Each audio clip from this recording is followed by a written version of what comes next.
Assalamualaikum warahmatullahi wabarakatuh. Kembali lagi sama aku Nadia Putri Khairunisa. Di sini aku akan menjelaskan mengenai PSAK 61 tentang akuntansi hibah pemerintah dan pengungkapan bantuan pemerintah.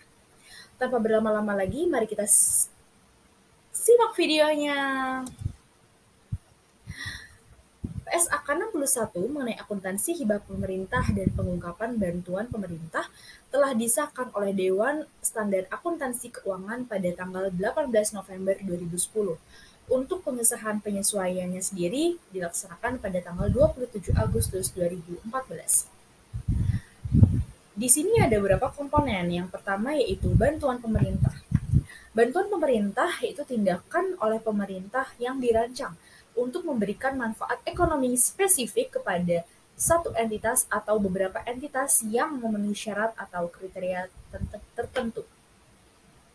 Bantuan pemerintah dalam pernyataan ini tidak mencakup manfaat yang diberikan secara tidak langsung melalui tindakan yang mempengaruhi kondisi perdagangan umum seperti penyediaan atau pembangunan infrastruktur yang di daerah yang sedang berkembang atau pemberlakuan batasan perdagangan terhadap pesaing. Yang kedua ada hibah pemerintah. Bantuan oleh pemerintah dalam bentuk pengalihan sumber daya kepada entitas sebagai imbalan atas kepatuhan entitas di masa lalu atau masa depan, sesuai dengan kondisi tertentu yang berkaitan dengan aktivitas operasi entitas tertentu. Yang ketiga ada hibah terkait dengan aset. Kondisi utamanya adalah entitas yang memenuhi syarat harus melakukan pembelian, membangun, dan memperoleh aset jangka panjang lainnya. Kondisi tambahan mungkin juga ditetapkan dengan membatasi jenis atau lokasi atas periode aset yang diperoleh atau dimiliki. Hibah terkait dengan penghasilan adalah hibah pemerintah selain hibah terkait dengan aset. Jadi, pinjaman yang dapat dimaafkan yaitu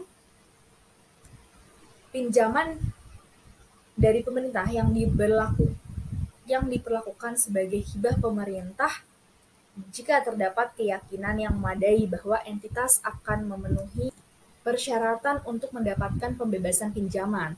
Manfaat atas pinjaman pemerintah yang memiliki suku bunga di bawah suku bunga pasar diperlakukan sebagai hibah pemerintah. Selanjutnya ada hibah non-moneter pada nilai wajar. Tidak boleh diakui sampai terdapat keyakinan yang memadai bahwa entitas akan mematuhi kondisi yang melekat pada hibah tersebut dan hibah akan diterima. Hibah pemerintah tidak diakui sampai terdapat keyakinan tersebut dan dipertanggungjawabkan dengan cara yang sama seperti penerimaannya secara tunai atau sebagai pengurang utang pemerintah. Sehingga cara penerimaan hibah tidak mempengaruhi kebijakan akuntansi yang digunakan sehubungan dengan hibah. Selanjutnya ada pembayaran kembali hibah pemerintah.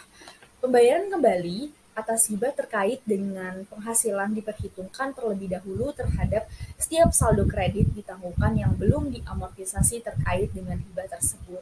Jika pembayaran kembali melebihi saldo kredit ditangguhkan atau tidak ada rugi saldo kredit yang ditangguhkan, maka pembayaran kembali diakui segera dalam laba rugi. Pembayaran kembali atas hibah terkait dengan aset diakui dengan meningkatkan jumlah tercatat aset atau mengurangi saldo penghasilan tangguhan sebesar jumlah yang dibayar kembali. Akumulasi penyusutan tambahan yang seharusnya diakui dalam laba rugi.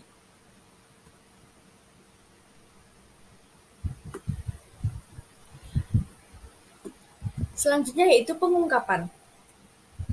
Entitas mengungkapkan hal-hal berikut, yaitu kebijakan akuntansi yang digunakan untuk hibah pemerintah termasuk metode penyajian yang digunakan dalam laporan keuangan, sifat dan luas hibah pemerintah yang diakui dalam laporan keuangan dan indikasi dari bentuk lain bantuan pemerintah yang mana entitas memperoleh manfaat langsung dari bantuan tersebut, dan kondisi yang belum terpenuhi dan kontingensi lain yang melekat atas bantuan pemerintah yang telah diakui. Selanjutnya terdapat dua pendekatan umum untuk akuntansi atas hibah pemerintah. Yang pertama pendekatan modal di mana hibah diakui di luar laba rugi, dan yang kedua pendekatan penghasilan di mana hibah diakui dalam laba rugi selama satu atau lebih periode. Jadi di sini ada argumentasi yang mendukung pendekatan modal, yaitu Hibah pemerintah adalah alat pembiayaan dan seharusnya diperlakukan demikian dalam pelaporan posisi keuangan daripada diakui dalam laba rugi untuk saling hapus dengan pos biaya yang didanai hibah pemerintah karena diperkirakan tidak ada pembayaran kembali. Hibah seharusnya diakui di luar laba rugi, tidak tepat untuk mengakui hibah pemerintah dalam laba rugi karena hibah tidak dihasilkan tetapi merupakan insentif yang diberikan pemerintah tanpa biaya terkait.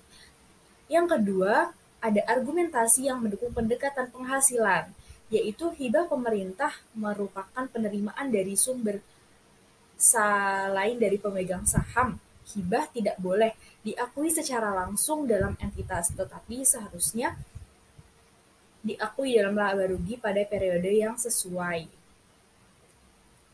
Selanjutnya terdapat dua metode penyajian dalam laporan keuangan hibah terkait dengan aset dianggap sebagai alternatif yang dapat diterima. Yang pertama ada mengakui hibah sebagai penghasilan tangguhan yang diakui dalam laba rugi dengan dasar sistematis selama umur manfaat aset.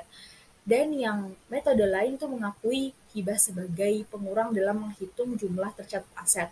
Hibah diakui dalam laba rugi selama umur manfaat aset yang dapat disusutkan sebagai pengurang beban penyusutan. Penyajian hibah terkait dengan penghasilan.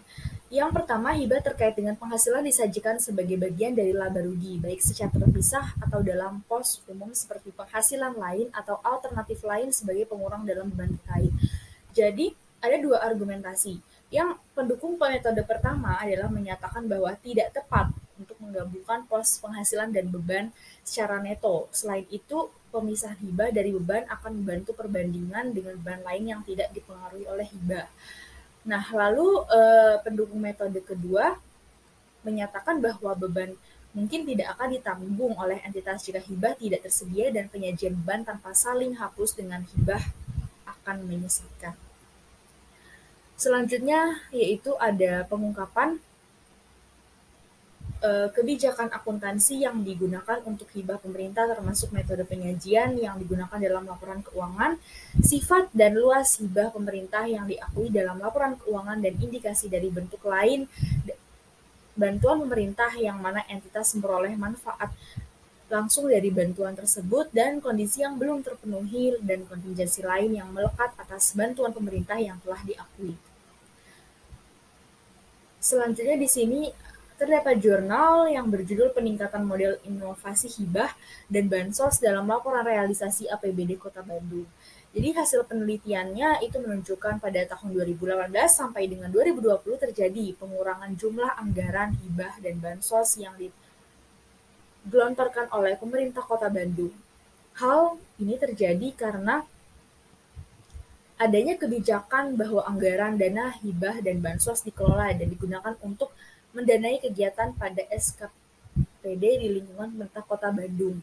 Hal ini merupakan kebijakan pemerintah Kota Bandung di dalam memaksimalkan penggunaan anggaran melalui kegiatan-kegiatan lain dalam rangka pelaksanaan pembangunan.